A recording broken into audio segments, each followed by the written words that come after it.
And ladies and gentlemen, welcome today to the most esteemed podcast, the most prolific conversation in the history of the NFL is coming to you live today from me, Sam, and my great co-host and buddy, my pal, the one, the only, Max. That's all you have to know about him. He is the Max.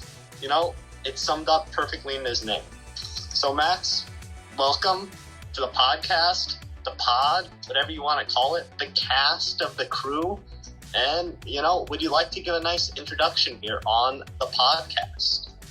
Well, thank you, Sam. I'm glad to be here. I'm just ready to talk about some NFL, going over, like, recent events and, like, the playoffs. I'm just really excited to be here, Yeah, we're going to have a crazy time here on our podcast, Max, discussing everything that you need to know about the NFL, our predictions, recent events, everything, all in one place, our podcast right here.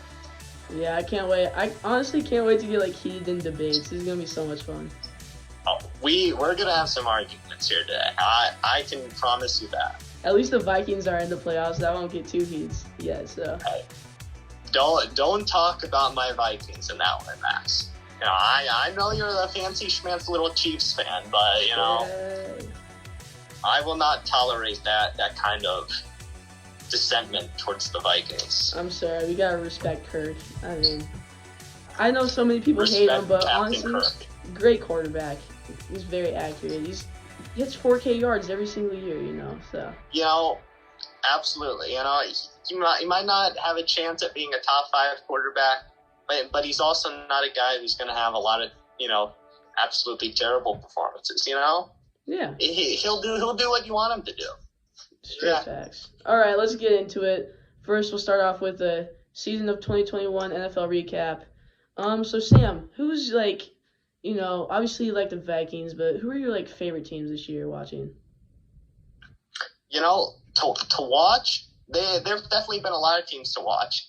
The Cowboys, I've had to watch way too much because my fantasy team, for some reason, I decided to draft both Dak and Zeke. So I've absolutely been stressed out by the Cowboys way too much this year. I mean, that's a duo. Yeah. So Cowboys, I've watched too much of this year. I will not be watching them again. Let's just say, a sleeper team who I really enjoyed watching because of their style of football, the Cincinnati Bengals. They played some exciting close games. With the Chiefs game against them the other day was excellent. It was a fun game to watch. Yes, there have been some fun teams to watch this year. I don't like watching the Packers because they're the absolute arch nemesis of the Minnesota Vikings football club. Mm-hmm. But, they do play some good football games.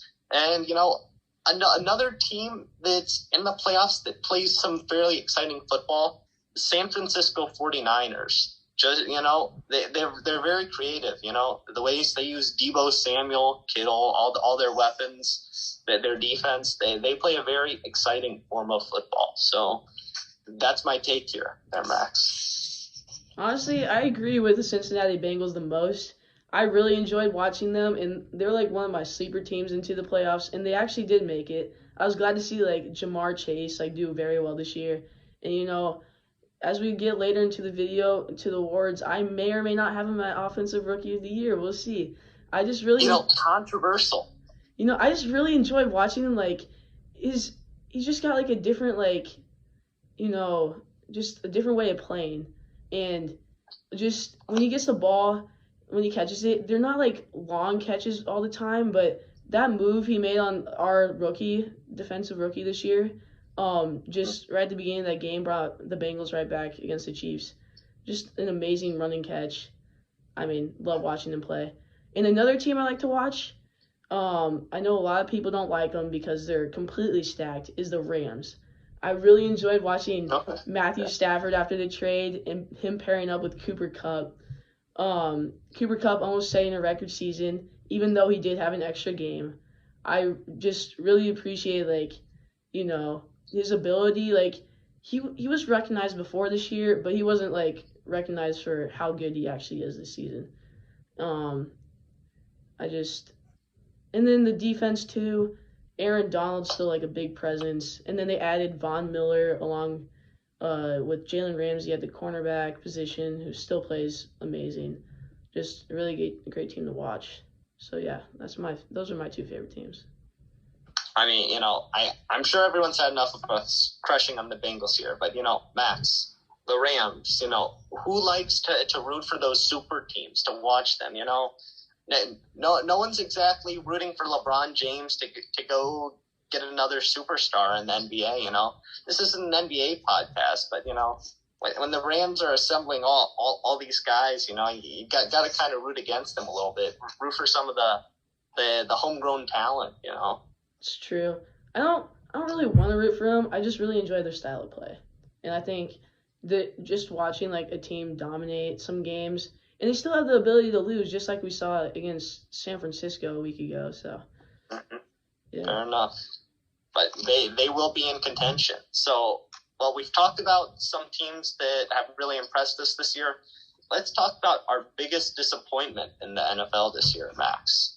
If you take a second to think about it, ponder all the teams, who exactly would you say has really underachieved the most from where you expected them to be?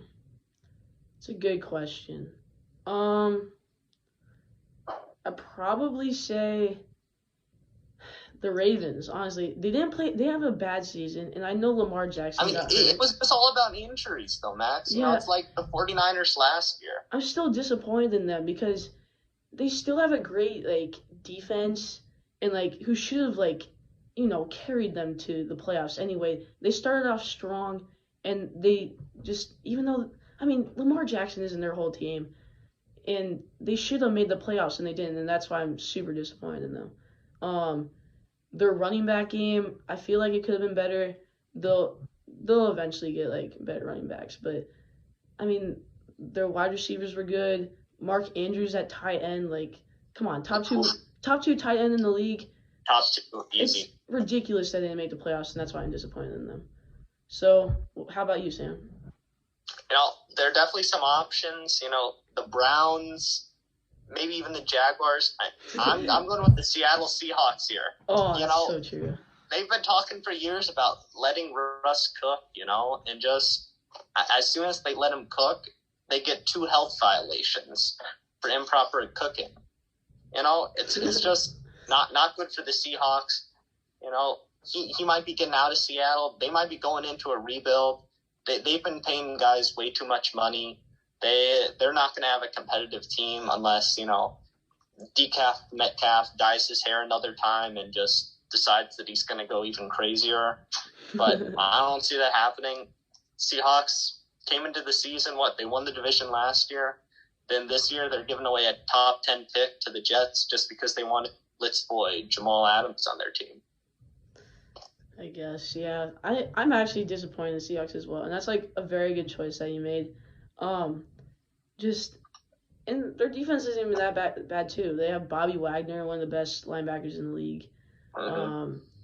I didn't watch them too much, but I feel like in the past their line let them down this year, but their line's been solid before, and I'd be surprised if it was really bad this year. But yeah, disappointing, especially getting last in that division, allowing the Cardinals, the Rams, just to float to the top. And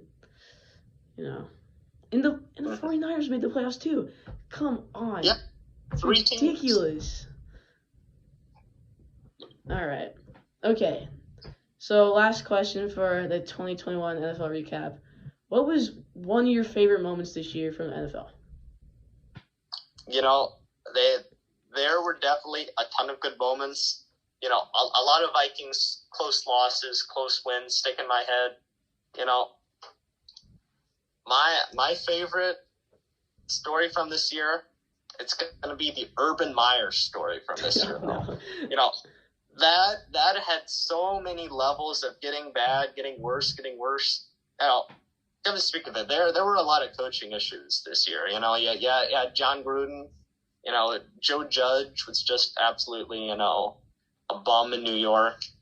You know, Matt Nagy and Mike Zimmer both knew they were going to get fired and just did whatever they wanted to do.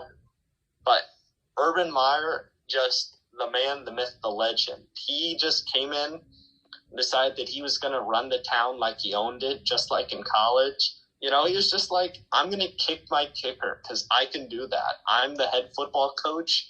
You know, he was just like, we're just going to go out to this bar after a road game and just, you know, hang out with you know, a nice, pretty lady, you know. I just don't know what he was thinking. Like, I mean, you know, unprofessional Urban Meyer, you know, and not like it wasn't expected though. Yeah, throwing guys under the bus, you know. He didn't play James Robinson at all, basically, you know. Urban Meyer, just crazy story. All right, I got two favorite moments. I'd say one of them, this is going to be short and sweet, but Justin Tucker's field goal, insane. I love that moment. Record breaker. It was, I mean, just such a good field goal attempt too. We all know he's like one of the greatest kickers in history, like so accurate, so precise. But I respect him as a soccer player. I've tried kicking field goals, like, jeez, I can't believe he can kick that far and like under that pressure as well, game-winning field goal. Yeah, and it wasn't even in Mile High City, like, you know, respect. Yeah, he was just a dome in, you know, Detroit, you know. Yeah, and that brings me to my second favorite moment. The Lions beating Packers last week, taking out their chance to get a number 1 draft pick, and they just decided for no reason just to embarrass the Packers and Aaron Rodgers. And, I mean, he didn't play that much, but Jordan Love played most of the game. But still, I mean, they didn't have to do that. It made him look good, but at the end of the day, they just lost, like, a chance at that first pick. Hey, I was loving the Lions this year. Even when they got their victory over the Vikings, I wasn't that mad. You know, low-key, Coach of the Year candidate, Motor City Dan Campbell for the Detroit Lions. Their roster, so bad. But the way he energized the franchise, the fan base, you know, they were fighting hard for their coach. No way. I say no way. There's actually absolutely no way. Like, a 3-win team has Coach of the Year. But, you know, the fight there, you know, I wouldn't be tempted to, you know, put in a second or a third place vote for, you know, Dan Campbell for Coach of the Year. I can see you doing that. All right, now we'll switch segments to recent news. This is quite an interesting topic because there's a lot of controversy going on, including coaches and various players throughout the league. So I would like you to start off with not the Vikings. Why did I say the Vikings? But the Dolphins' decision to fire Brian Flores. You know, that was a bad decision. You know, there's no way to sugarcoat it. It was just an absolute garbage decision to just, you know, fire a coach that has seen quite good improvement. Their roster's not crazy good. You know, he's a defensive coach. Their defense has been quite solid. You know, and then their offense, they've been going with Tua Tagovailoa and Duke Johnson, you know, on offense at the quarterback running back duo. The fact they were able to get 8 or 9 wins, you know, beating the Patriots last game of the season, it's impressive. You know, I think it's just showing the classic GM, owner, coach power struggles. You know, they all have different opinions about the team. You know, it's what happened with the Texans. They fired their coach. So it's happened with the Dolphins. You know, they just disagree about how they're going to do things, and it leads to poor decisions on the football field. You know.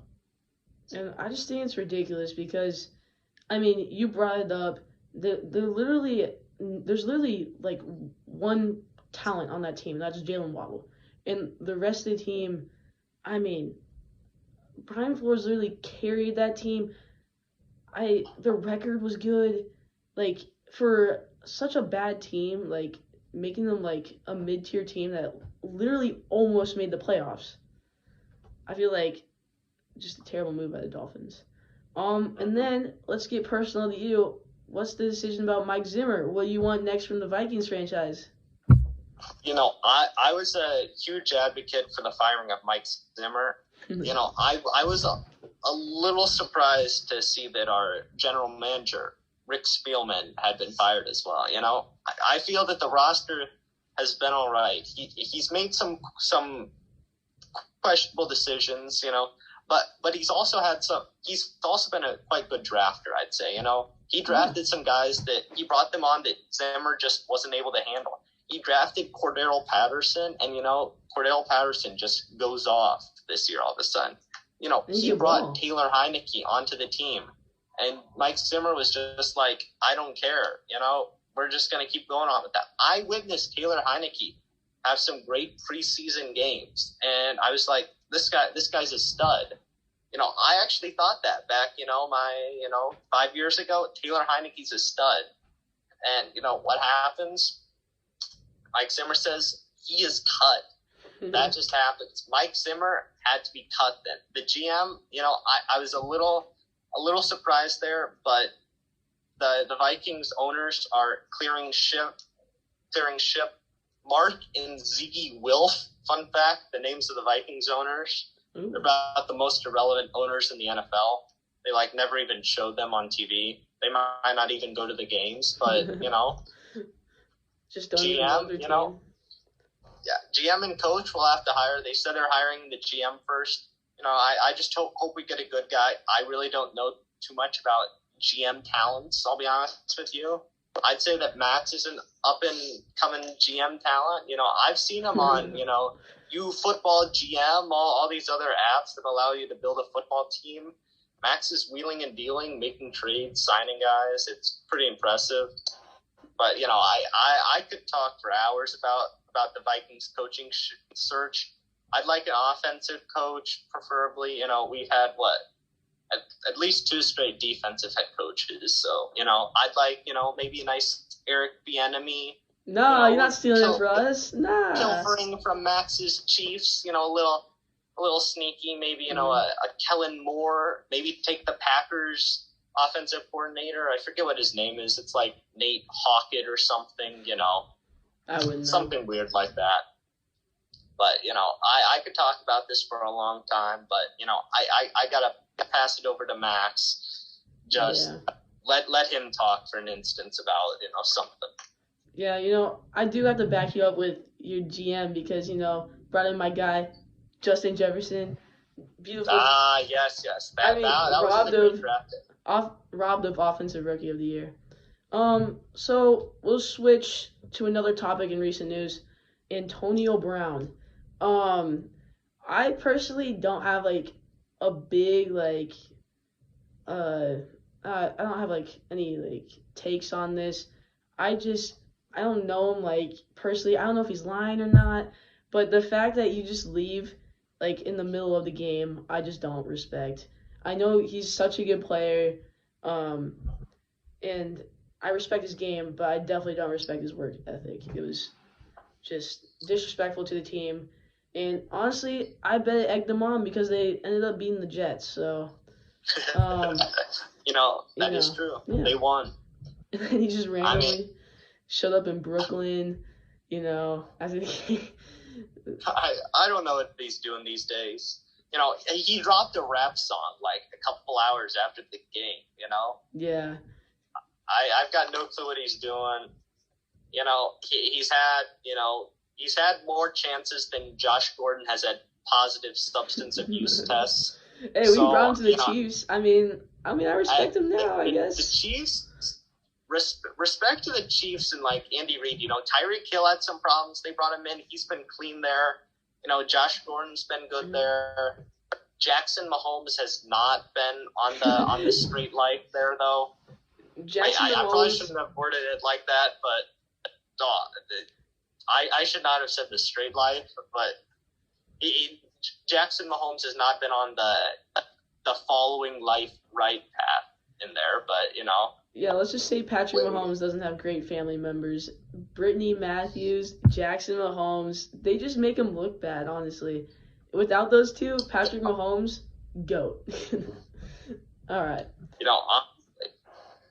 it makes me like, Patrick Mahomes a little bit more, though. I have sympathy for him and, what he has to deal with.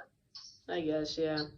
All right, and I know a topic that you can't wait to talk about, Big Ben.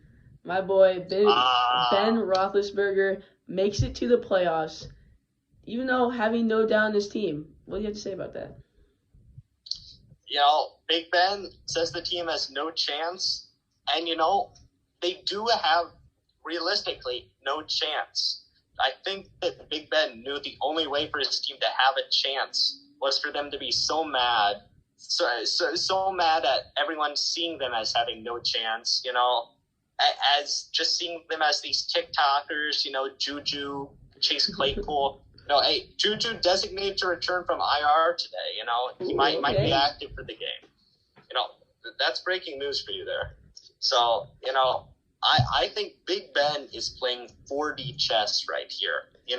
That's a hot take. That's a hot take. But it's a big brain play also. But you don't know. That's a hot take. I don't know if I agree with you. Like, you think Big Ben's smart enough to say, oh, I don't believe in my team, therefore they're going to get mad at me and perform well against the Chiefs?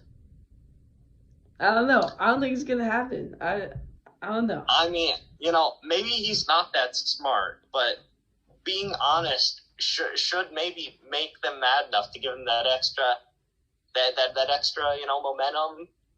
Who knows? We'll see. I mean, the Steelers could definitely upset the Chiefs. I mean, after like watching the Titans literally obliterate the Chiefs with Derrick Henry, I wouldn't be surprised if Najee Harris did the same. They have wide receiver threats as well. Big Ben is a veteran himself too, so he can throw dimes. Chase Claypool, physical guy, he could win some balls against our corners because they have not done well against physical wide receivers this year. So yeah, I guess they could have momentum in this game, but I don't believe in them personally. We're hyping up the Steelers way too much. We probably are. Let's yeah. just. Let's keep doing it. TJ Watt, what a beast! Sack. I highly doubt that either of us are picking the Steelers to win that game. So yeah, I wouldn't either. The Chiefs might be moving on. Just a hint, All right. So we know coming up soon during Pro Bowl time, the awards will be announced. So I want to know. We will go back and forth, say our takes on various AP awards. Start off with most valuable player. I think this is between two players. Might not be who you expect. I think that this is between Tom Brady and Jonathan Taylor. Hey, I was all set to give it to Jonathan Taylor, but before this last week, if the team had made the playoffs, I would have absolutely given it to him. He was carrying that team, like 1,900 yards, like crazy amount of touchdowns.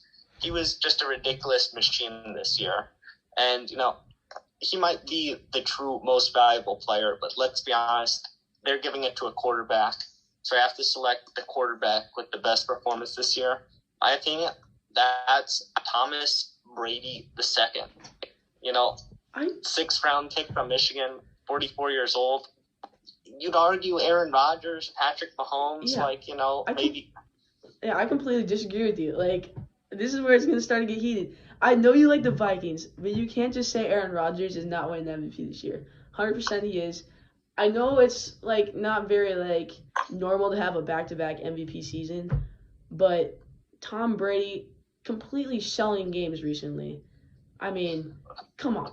Aaron Rodgers has played so well this year. I mean, 2 of their losses, he literally didn't play in. He kind of played in the Lions game, but they lost to the Chiefs, who Jordan Love had to start his first start ever, and that didn't go well because it was a very low-scoring game. And then the Lions just went out in the middle of the game. So, I mean, Aaron Rodgers, great performance. Don't think you're really a great guy, but you're good at football. So that's my most valuable player. All right, transitioning to OPOY. Oh, Matt, I need a rebuttal there, please. You need a rebuttal? Okay. That's a sneaky tactic there. Just getting in your last words before I even make my case for Tom Brady. Yeah, I was about to transition to the next one. I just said it's going to Tom Brady, and you were just like, let me interrupt you and argue Aaron Rodgers and give you these reasons. No, yeah, I was giving you cutting you off. reasons in there. Okay, first of all, Brady, number 1 in passing yards. Where's Rodgers in passing yards? I know he missed, a game and a half. I think he's like in 11th or 12th or something like that, It's just not crazy stats, He only had, I think, 3 or 4 picks this year, but his touchdowns weren't crazy. Once again, 10th almost, He might have been very good at allowing them to win, but, sometimes it's about stats you put up, and, and I've just been impressed with Tom Brady. Maybe it's a little bit in my mind that, he's doing this at 44 years old, almost the age of Max's father, but, it happens. Pretty close, yeah. Well, okay. I'll accept your explanation, but we will see as Aaron Rodgers wins the MVP in the next We will see. I think they'll probably give it to Aaron Rodgers, but I'm arguing that Tom Brady deserves it. Actually, Jonathan Taylor might deserve it a bit more, but he's probably got no chance realistically. And this brings me into my OPOY, and this is why I am going to completely dismiss Jonathan Taylor. If Jonathan Taylor, yes, great year, he's very young, he's going to be a great running back in the NFL. But who had a better season? Cooper Kupp. Amazing. You can't say anything wrung about Cooper Kupp. Many just insane games, racking up the stats. I mean, I don't think you can argue against Cooper Kupp for OPOY. They don't generally choose the MVP if it was a quarterback or something to be OPOY, and that's why I think it's Cooper Kupp. Yeah, you make a good argument there with Cooper Kupp, I'd have to say. He had a crazy season, just burst out. Jonathan Taylor and Cooper Kupp will be the 2 in contention there. I could see it going either way, to be honest. I suppose I just argued that Jonathan Taylor should be an MVP consideration, so I've got to argue him for being Offensive Player of the Year. So my argument's basically that, Taylor beat the next best running back by a couple hundred yards, while, Kupp was just up on, I don't know, Jamar Chase, Devontae Adams by 100 yards, It's about the separation in the game. I mean, what if Derrick Henry didn't get hurt, though? If Derrick Henry didn't get hurt, MVP. I mean, so early. He obviously didn't hit 1K, but he was 50 yards off. That early in the season, so impressive. On pace for records. Yeah. All right. Well, I think we've reached a consensus on OPOY. You're still thinking Jonathan Taylor, right? I think that they'll probably give it to Cooper Kupp in my head, but okay. Because Taylor just had some disappointing last 2 weeks. They didn't make the playoffs. We're gonna have to choose one. So which one's it gonna be? I'm sticking with my head, Jonathan Taylor. Okay, I like keeping with your gut. That I respect that. All right, DPOY, Defensive Player of the Year. I think I know mine right away. Do you know yours? I'm not sure I know mine right away. Okay. You go first there, Max.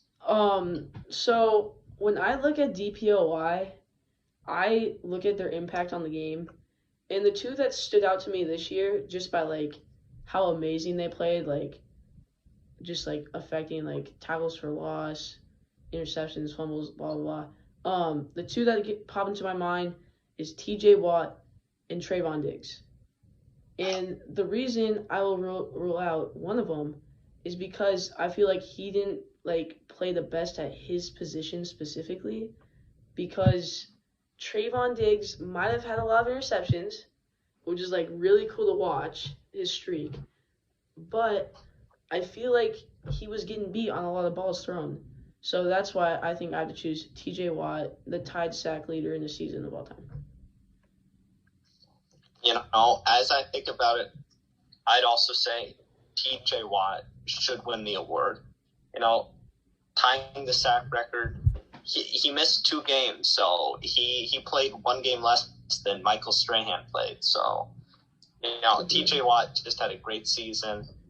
It might be the reason why the Steelers have a chance here. Yeah. But, we need to stop hyping up the Steelers. Making a run. TJ Watt. Yeah, TJ Watt. TJ Watt had a great year, so can't disrespect him. All right, you can start off Offensive Rookie of the Year. I'm pretty sure we can agree on this. Very, very quickly, I'd just like to say Defensive Rookie of the Year is Micah Parsons. Yeah, we'll start off with we can start off with the Defensive Rookie of the Year. Obviously, it's going to be Micah Parsons. Great pick by the Cowboys. It was somewhere in the teens. I think it was like in between 12 and 14. I can't remember specifically. Yeah. But so somewhere in there. Yeah, the Cowboys staying local. Great pick. I just think he just made such a big impact. He kind of reminded me like Van Der Esch in his 1 year prime. He just did amazing. Affected the game so well. Yes, 1 year prime.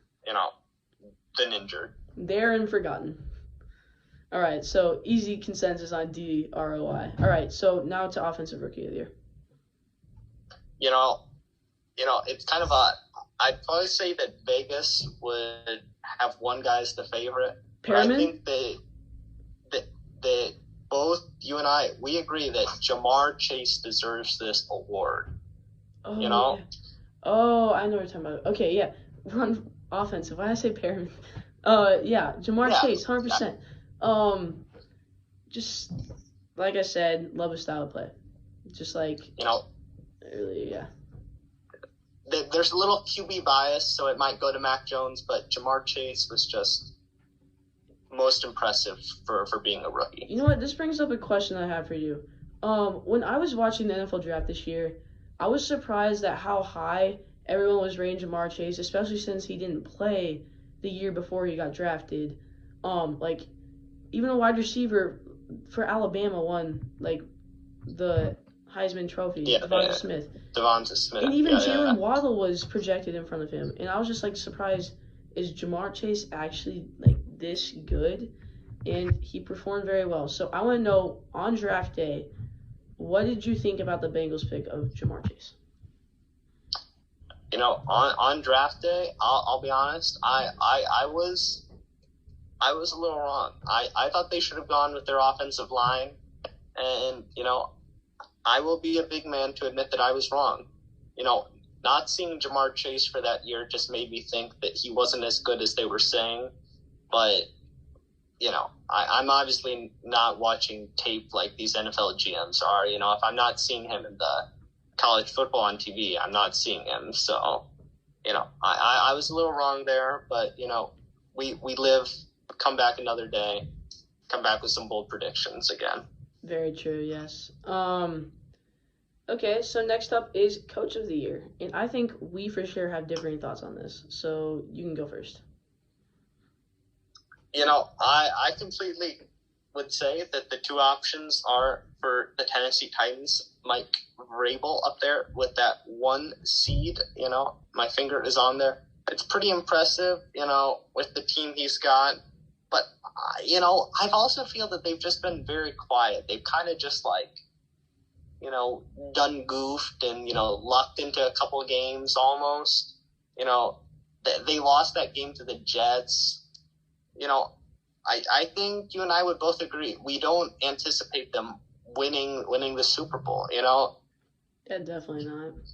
His coaching performance might have got him up there, but I personally wouldn't give him it there because, it's also not quite improvement because that's about where they were last year.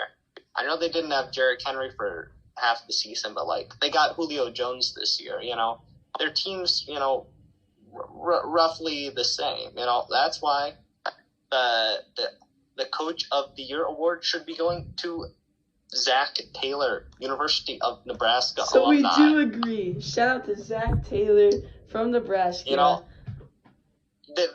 This one made me think about it a little bit. There might be arguers for Bill Belichick or, some other Matt LaFleur. I don't know who else, but Zach Taylor. Yeah. And I totally agree with you. I have a couple more reasons to add.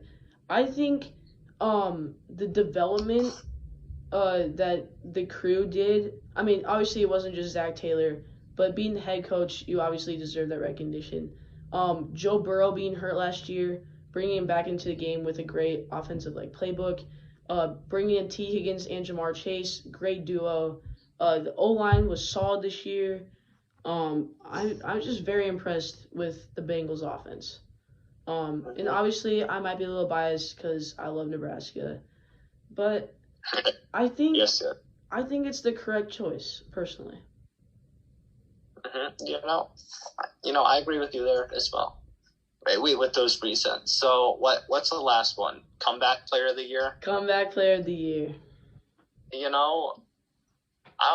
Who would it be? Oh, it's got to be Joe Burrow. That's what I was thinking too. Just talking about in my head, after being injured just like that, coming back, having this great year, got to be Burrow.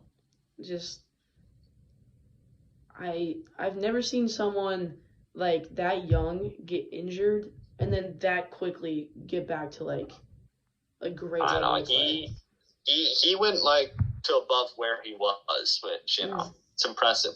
Dak came back this year, he just wasn't quite the same. Yeah. He just couldn't quite run like he used to. But Burrow, impressive. And Dak is in the running obviously as well, but I think Burrow just performed better as a comeback quarterback. I agree. Okay, now to the main event of the podcast today. The first round of the NFL playoffs. Mm-hmm. All right. Yes, for all the marbles. We'll start with your first game in the AFC I'd like to talk about. And the team we've been hyping up the whole time, the Cincinnati Bengals versus the weak Las Vegas Raiders. Yes. I think that we might both agree on who's going to win this game, but we got to do a full breakdown here. Okay. Exactly. So when it comes to the quarterbacks, I think Cincinnati's got an advantage. Running backs, Mixon versus Jacobs, advantage. Wide receivers, Chase, Higgins, Boyd against who they got? Hunter Renfrow, Zay Jones, advantage Bengals. O-line, probably Raiders, tight end, probably Raiders. Defense, I cannot break down by position on defense. I just don't care that much about defense, but maybe the Raiders are a little bit better. I think I totally agree with you with every comparison. I think that the running back comparison is a little bit closer than you thought it was. I think Josh Jacobs is still a great running back and still can contend with Joe Mixon because everyone was hyping up Joe Mixon last year and he didn't have a great year. And then this year he's just performed very well. So I'm not trusting Joe Mixon completely yet. For the defense position, I completely respect Denzel Perriman coming out of nowhere. No one knew about Denzel Perriman before this year. One of the leading tacklers. And then, the Bengals, I was just surprised on how well. People were scoring points against them, but when it came into clutch time, they did well. So, breakdown, I think this one was quick and easy for us. Cincinnati Bengals. I agree. Cincinnati Bengals. But more difficult, Max. I'm asking you, on the spread, Bengals by 5.5. Who do you got on the spread? I honestly, after last week with the Raiders topping the Chargers on that field goal, I would have said way before last week, Bengals on the spread. But after last week, Derek Carr all of a sudden shows an amazing game. What? I know he was up there early for yards, but I've never seen a performance clutch performance out of Derek Carr like that. Maybe again, I don't know. How many times has Derek Carr been in the playoffs? I don't even know. Zero? Okay, that's what I thought. So this first playoff appearance. We don't know how he is under pressure. It's also Joe Burrow's first playoff appearance. That's true. Not a lot of experience on the playing field right now. So I will have to go with who I think has a better game plan, who I think has the better coaches, Zach Taylor over deceased John Gruden, who is not on the team anymore. I don't even know who the coach is. Yeah, I would like some respect for Rich Bisaccia. He's got the best facial hair out of any NFL coach. Like, have you seen that? I'm gonna be honest. I don't think I've ever seen a picture of him. Take a look at Rich Bisaccia's facial hair, Max. It's incredible. I will. You know, although I would have to. I'm taking the Bengals overall, and I'm taking the Bengals with the spread. You know, I don't care. I think, you know, Burrow had the week off last week. They're going to come out rested, slinging out there, and just roll. Okay, so that pretty much wraps up Game 1.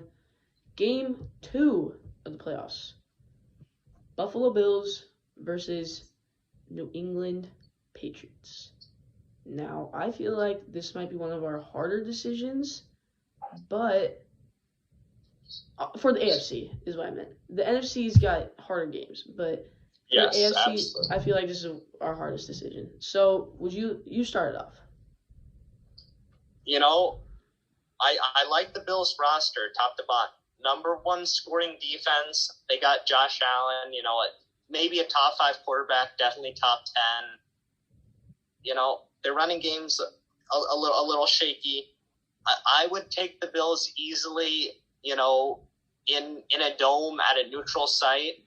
Only thing that's worrying me, though, is we saw it happen earlier. This game's in Buffalo again. Like the last game. In frigid temperatures. We don't know what the wind's going to be like, but you know what Belichick did last time. He just ran the ball, stuffed it down their throats, didn't let Mac Jones, you know, throw it anywhere. And the Bills' offense just couldn't get anything going against the Belichick defense, which gives me pause for caution against taking the Bills by, you know, 20, like I might, you know, on a 20? neutral field, Holy cow. you know, in a dome. I mean, they beat the Patriots by like 2 scores, you know, at the Patriots Stadium when the weather was good. You know, it's weird, but the Buffalo Bills just might not be built to play in that weather, despite actually playing that weather. You still have the Bills, though, right? Easily the Bills, right? I've got the Bills winning. You know? Okay. Now, I will be the one that makes this game closer than you think. When I look at the Bills, I look at an upcoming quarterback who everyone thought was going to have a breakout year, but not this year was not the year that everyone thought he was going to have. And I think it was quite the opposite for Mac Jones as well. Everyone called him slow, okay in the pocket, wasn't amazing, but all of a sudden we're seeing Belichick affecting Mac Jones in a positive way. And all of a sudden, we got a game here. Division rivals, they know each other well. Belichick, amazing in the playoffs, which makes me think that this game is going to actually be really close. I do think on most of the players, the Bills have the upper hand. But I love your point about the frigid air and about Belichick deciding to run the ball, because I think we both agreed on this way before the podcast. We think that Damian Harris is going to have the most touchdowns week 1. And oh yeah, we did say that. I think that Damian Harris is one of the more underrated running backs in the league. Obviously, we haven't seen him that much yet, but I think he's solid running back. I completely agree with your points there, though. But I respect the Bills coaching staff too. They've seen what Belichick was doing. I think they're going to have things figured out. Bold prediction, Bills by at least 14 to win that that's game. That's a take. Hot I would take. take odds on you on that. I'm going with that. Okay. I thought about saying Bills by double digits, but I'm saying Bills by at least 14. 2 touchdowns. Okay. All right. I still have the Bills as well. I think the line I believe is 4.5 on that game, Max. So I'm gonna need a. I have them on the spread as well, but Okay. I like the Bills in this game. I don't like him as much as you like him. I still think there is room for a Patriots win. All right. And now to my specialty, the Chiefs versus the Steelers. All right. I would personally like to start this one off because they're my team. You already know who we picked. Oh, yeah. The Kansas City Chiefs. Not the Mahomes jerseys. Not the Mahomes jerseys. It's just going to be an easy dub in my book. I don't know if Clyde's going back yet. I haven't been paying attention recently. But just Mahomes with Kelsey Hill in the playoffs, insane. I've seen Mecole Hardman in the last 2 weeks actually play a role in the team, which makes me very happy. The one thing I think that we lack, and I will admit it, is our defensive backs. I think I don't want to be beat in the air in this game. I would like the Chiefs to keep the time of possession by a lot on our side. And I feel like if we get slow touchdowns, we have a very nice chance in this game. I absolutely. As long as the Chiefs don't shoot themselves in the foot, turn the ball over a couple times, they should win easy.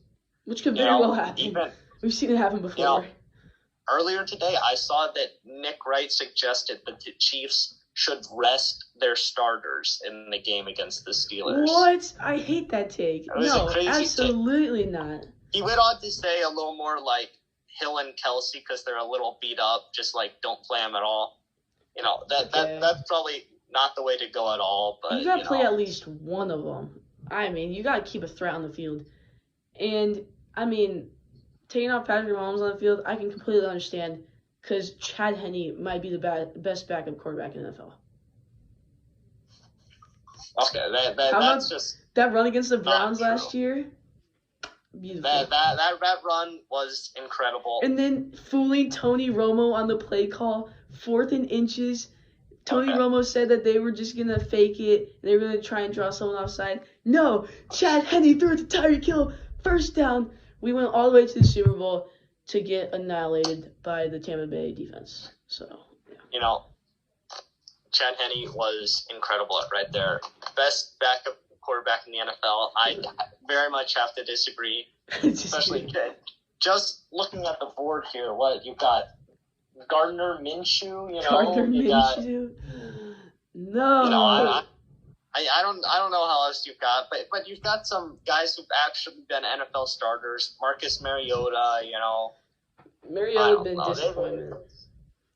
There are some decent starters, who are backups right now. I wouldn't say Chad Henne, but Okay, fine. I'm sure that we are both taking the Chiefs in this game. 100%, baby. Let's go. The line, Chiefs by 12.5. I got that. I got that as well. I got the line on that. 36-10 first time. I know the Steelers might want blood, but I feel like they're just going to be soft. I've got the Steelers covering.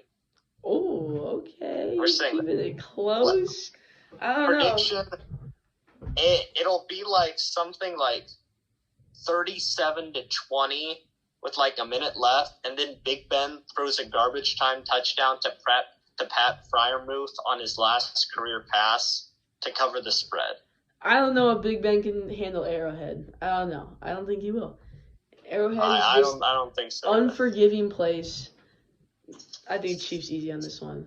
So we've got our 3 picks. So we both agreed on every single one. We did. So I doubt that's gonna happen in the NFC, but So that means that the Chiefs, if this happens, the Chiefs would play the Bills, and the Titans would play the Bengals. Right? Yep. Okay. Yep. Hot. Those would be 2 very good games when Derrick Henry comes back. Yes. And hot take. If Titans play Bengals and Bills play Chiefs, Bills-Chiefs is AFC Championship. Ooh. I'm saying it right there. Interesting. I know you don't like the Chiefs in this playoffs, but I mean I like them. You know, I'm just saying, to win the championship, it's about being very well-rounded. You know, the Chiefs have some of the best strengths in their passing attack, but the Bills, I'd have to say, are one of the most well-rounded teams. There are other well-rounded teams. Packers are well-rounded. Rams are very well-rounded. Even the 49ers are well-rounded. It's about not having a weakness that can be exploited, winning in multiple ways. Okay, yeah, you're right. All right, and now to the NFC. My take, harder games, will be more competitive. I'm definitely looking more forward to Sunday than Saturday. Oh, wait. What game's on? What, Saturday? Yeah, Saturday is The first two Bengals, AFC. Raiders, Yeah, the first two and AFC. then Bills, Patriots. Yeah. And then we got Chiefs night game with two other NFC games. I can't remember which one's on What? Monday. I think it's the Bucks, Eagles, and the Cowboys, 49ers. Yeah. So on Monday it's the Rams, Cards. Yeah, because Monday's the Cardinals, Rams. All right. How about we start with that one right there? Cardinals, Rams. The 4-5 game. Okay. I love the Rams. I do believe that they split their matchups in the regular season, so I love the Rams right now. I think this decision would have been a lot harder if this was like earlier in the season when the Cardinals went on like their amazing run. But ever since DeAndre Hopkins has been out, Kyler Murray hasn't been the same. James Conner at running back, I just don't think he can compare to Cam Akers or Darrell Henderson or whoever they got out, Sonny Michel. It doesn't matter. I don't think he compares to any one of them. Matthew Stafford, experienced veteran over Kyler Murray for me is for sure. Cooper Kupp over literally every single wide receiver over there. They did acquire Zach Ertz. I don't know if I like him right now over Higbee, but they're pretty similar. And then obviously you have to take the Rams defense against the Cardinals defense. Sneaky news for you. J.J. Watt may be active for the Cardinals this week, Max. Okay, I do like some of the players on the Cardinals, including J.J. Watt. I really like Budda Baker, who his literally career was ruined by DK Metcalf, but I still love him. He's a great player. But yeah, I got the Rams easy on this one. They own the Cardinals. I'm not going to sugarcoat this. I like the Rams, in this game. Once again, as I said with the well-roundedness, the Rams are very well-rounded. Very good running game, good pass game, good D-line, good secondary. Maybe they're not great in any one spot, but they're good everywhere on their team, which really helps in these playoff games. They're winning over the Cardinals. Okay, yeah. All right, and I will bring it back to you again for the next game. Cowboys versus the 49ers, which I think will be the closest game. That's what Vegas says too as well, that this will be the closest game. I believe that this is Cowboys by 2.5 in this game. Okay. And, I'm taking the 49ers outright, not to, spoil anything right here. I've got the 49ers in this game. Okay. They've been, they weren't coming on very strong, but they had a very impressive performance last week. They're not the most crazy, well-rounded team in the world. In fact, their roster, you could argue it's not the greatest in the world. They've got, their defense is just average.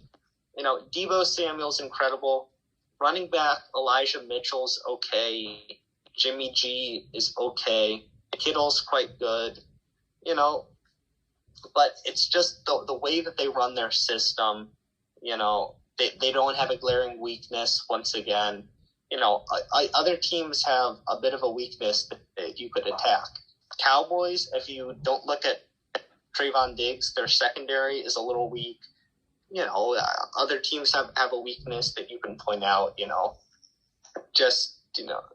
Cardinals, I don't know. I don't think their D-line, if J.J. Watt's back, that's a little different. But, you could kind of run well against them. Every team's got a weakness. Well, they have Chandler it's hard Jones. to put out with the 49. Chandler Jones is pretty good this year. Oh, yeah. But, I'm just trying to think of a weakness because, I've been very much in the zone of weakness. I agree with your weakness. Into the crystal ball. I agree with your weakness take. However, I have the Cowboys in this game. I knew we had to have an argument here. Okay, and here is why. And I know I won't change you on this. I agree with your two takes of yours. One was their defensive backs are not the greatest, right? I still think Trayvon Diggs is not the greatest player in the world. I still don't think he is. He just has a knack for getting interceptions. And I think George Kittle, Deebo Samuel, and Brandon Ayuk can completely dominate them. However, it's Jimmy G. I don't believe in Jimmy G. I know he made a run once in the playoffs recently, in which the Chiefs beat him in the Super Bowl.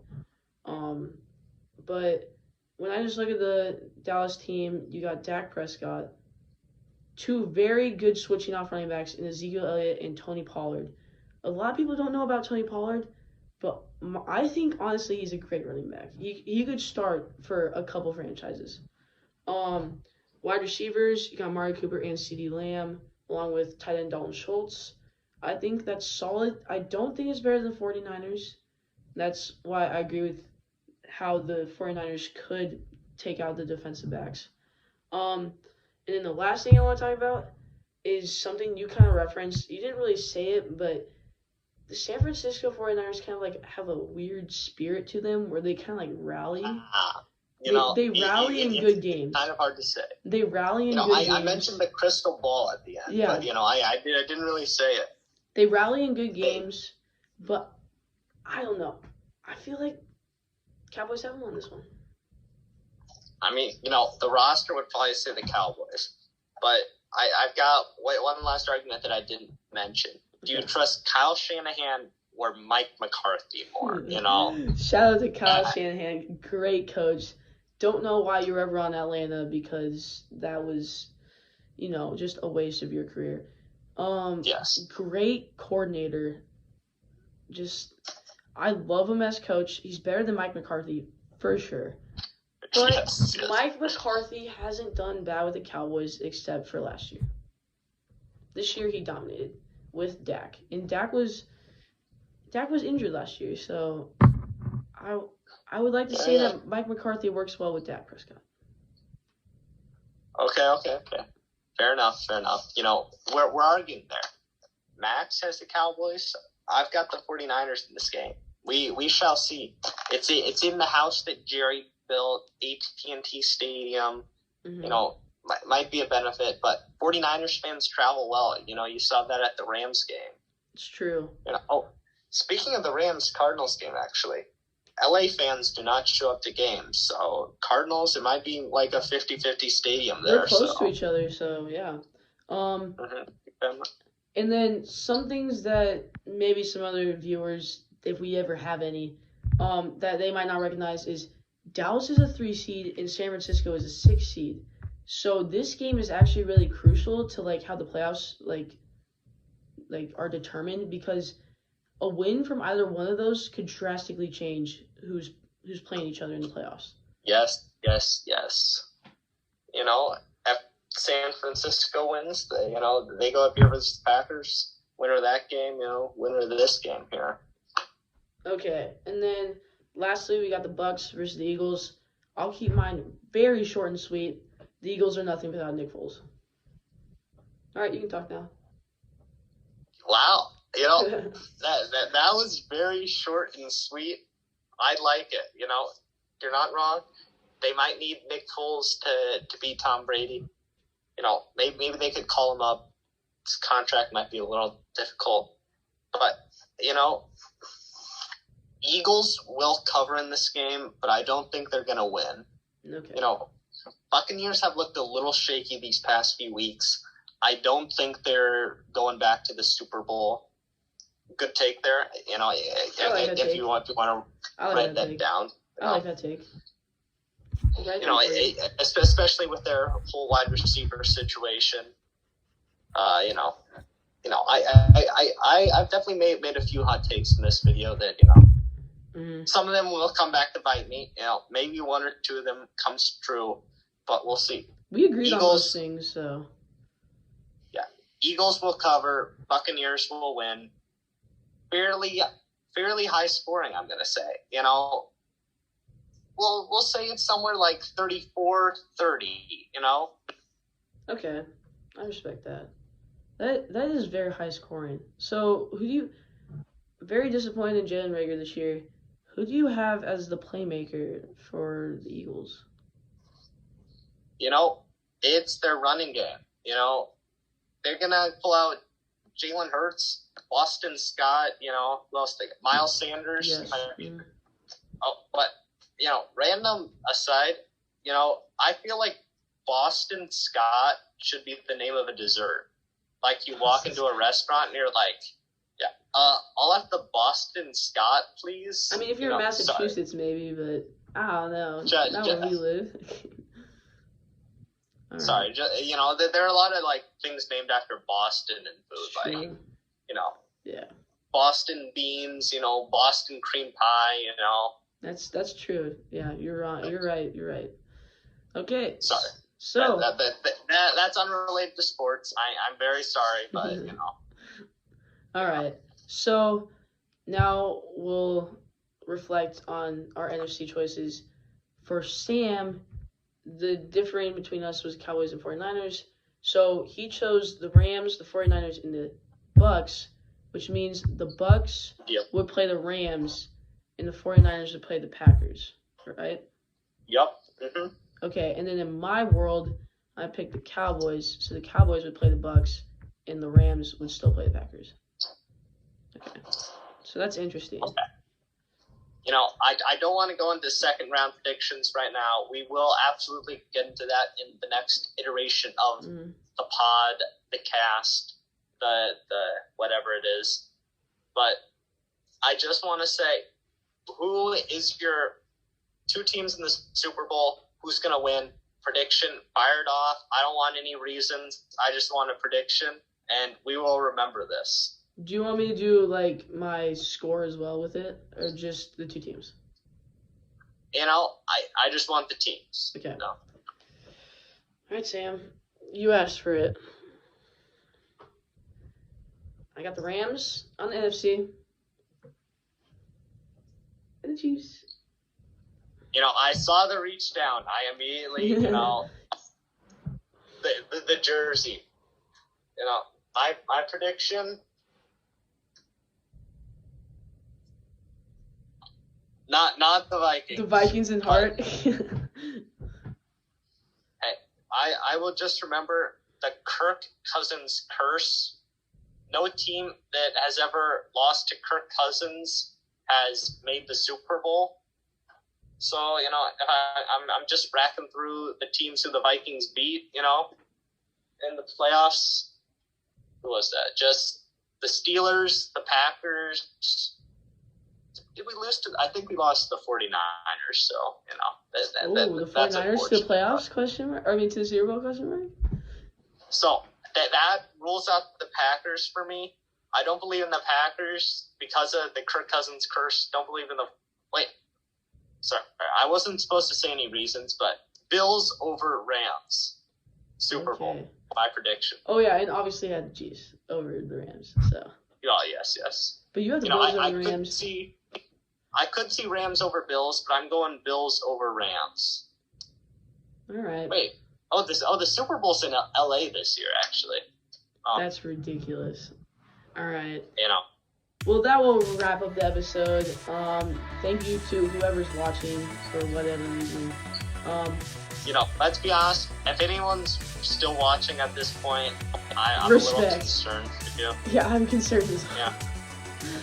Okay. You know, maybe we got you to watch like the first 10 minutes, but no one's watching right now. And maybe they watched it over like 14 days. Who knows? Well, in 14 days, I bet you they'll be laughing at us for our predictions here. So, True. Maybe they'll skip to the good parts. The playoffs. I mean, what are the good parts? The playoffs. That's my opinion. I love talking about the playoffs. Okay. No. All Playoffs. right. Talking about playoffs. Sorry. Is that a reference that I don't know? So, you did not understand that reference there, Max? I did not. I just used another reference. I'm just not very good at references, I guess. Max will not be my personal flying monkey today, so, Alright. Well, signing off for now. Go Chiefs. Sayonara, everybody. Let's hope the Vikings hire a good coach by the time the next episode comes out. Alright, see y'all.